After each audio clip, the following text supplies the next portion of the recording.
Please subscribe.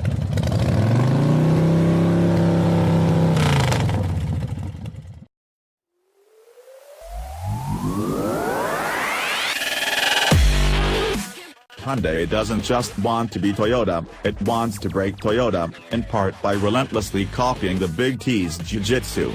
Toyota created the mass-market hybrid, and it's pretty much had the corner on it, as others chipped futilely at Fortress Prius with unworthy competitors, including the failed Honda Insight, or shied away from hybrids altogether.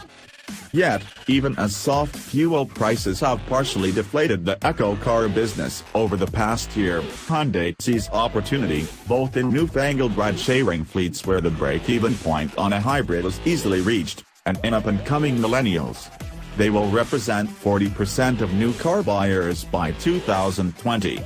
And as long as these young guns stay the course with their values as they age, just like the baby boomers, including a preference for urban living and smaller electrified vehicles, a parade of bearded and plaid-wearing buyers could march right into Hyundai's open arms.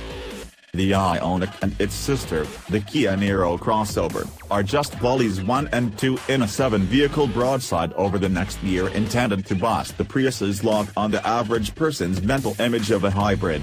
Hyundai's plan is to fight hard on pricing. The vast $23,035 Ioniq Blue comes in $2,535 under the base Prius 2, though you'll have to compare the respective features lists closely to see which car has the stuff that matters to you. Would you rather have heated mirrors, Prius, or dual-zone climate control, Ioniq? As you go up the Ioniq's trim levels, from Blue to Cell to Limited, the Hyundai's price advantage narrows but remains. Hyundai plans to employ the same basic component set to yield not only the hybrid Ioniq, which in its most stripped-down blue trim lays claim to a 58 mpg EPA average, but a plug-in hybrid and a full-out as well. It is also Hyundai's first platform designed with autonomy in mind, the car said to be ready to add all-seeing, all-knowing hardware to its portfolio of optional driver's aids when the tech becomes available. There is opportunity here.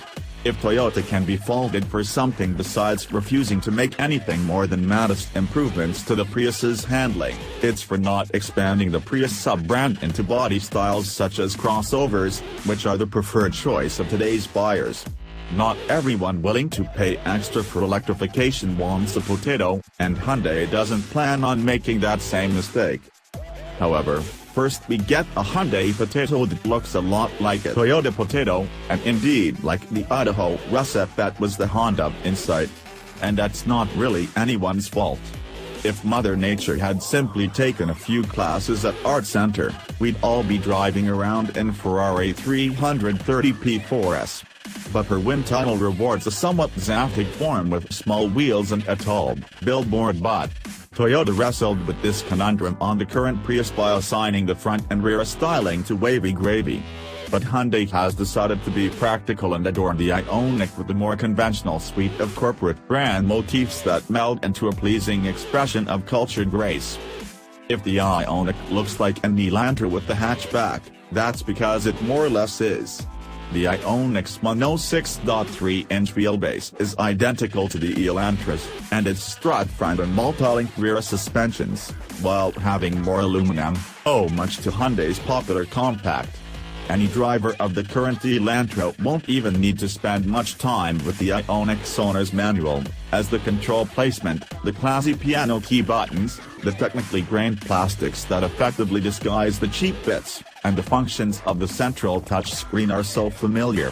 Both cars have great, uberific rear seat room. Perhaps the best reason to choose the Ioniq over an Elantra is the healthy cargo capacity. Spreading the rear dampers far apart help create a cavernous barn in back, especially once the rear seats are folded. And the hatch hole is wide and accommodating for large items. The Ioniq's other main engineering accomplishments include a relentless thrifting of the internal combustion engine and incorporating a 12-volt lithium-ion battery into the same pack as the hybrid's 240-volt, 1.6 kWh lithium-ion battery.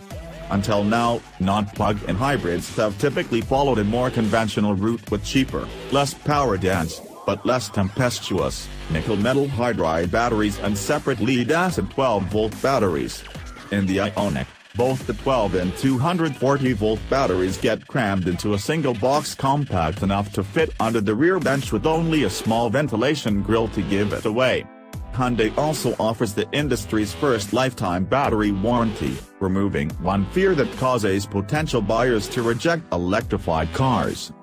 Like the Prius, the Ioniq is built for and thrives in the kind of stop-go-stop commuting that helps keep Xanax in short supply. Hyundai sets no benchmarks with the steering feel, which is fairly lifeless, but it does spec expensive Michelin Primacy MXM4 tires with a 65,000-mile warranty on the optional 17-inch wheels. The Bass 15-inch wheels are shod with Michelin Energy Saver tires.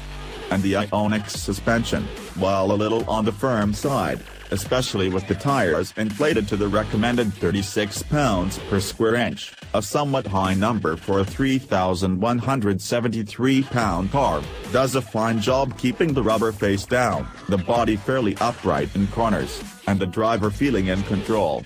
It produced 0.86 grams on the skid pad against 0.82 turned in by a 2016 test of the mid-level Prius 3.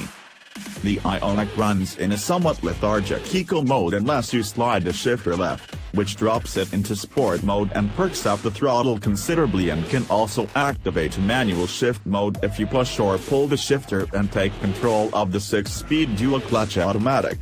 Sport mode also conjures up a tachometer in the digitized instrument cluster to reveal that, even at full tilt, the Ioniq's gearbox routinely shifts before 5,700 revolutions per minute, where the 1.6-liter inline-4 makes its claimed peak 104 horsepower.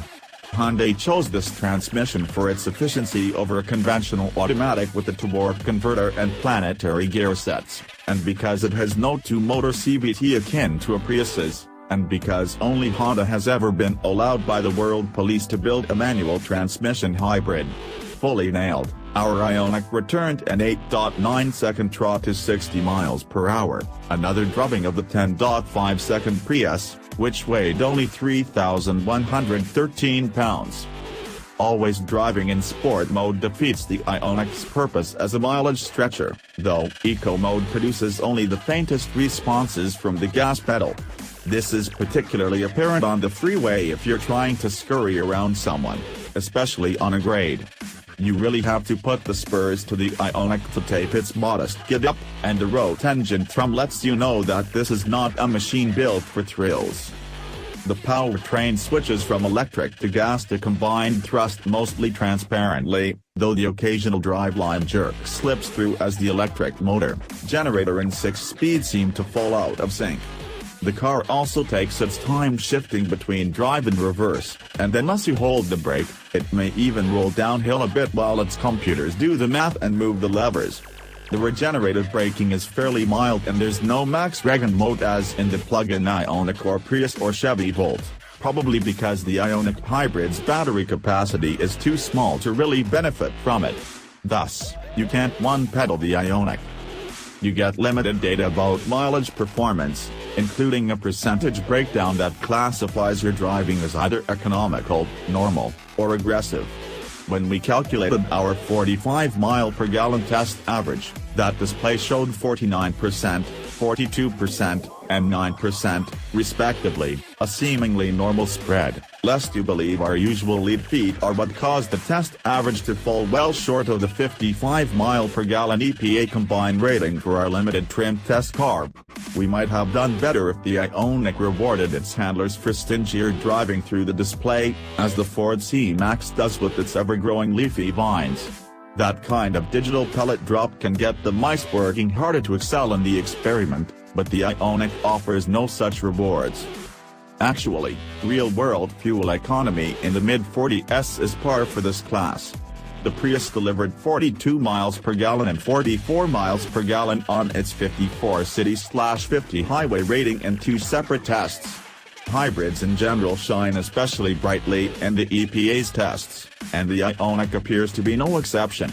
Whether Hyundai's hope for social changes mean it'll shine in the showroom is another question, but ride-share drivers wanting only the lowest priced and most efficient potato will surely come calling, and that it's a start. The engine cooling system uses a split circuit designed to modulate the temperatures of the head and block separately. The control logic opens the cylinder head thermostat at 190 degrees, while coolant starts flowing to the block at 221 degrees. The higher block temperature decreases the viscosity of the oil, reducing friction. Lower cylinder head temperatures help prevent knock, allowing Hyundai to use a high 13.0:1 compression ratio and more advanced ignition timing. The engine's Atkinson cycle operation further reduces pumping losses with an expansion stroke effectively longer than its compression stroke. The net result is a claimed 40% thermal efficiency for the internal combustion side of Hyundai's gasoline-electric powertrain.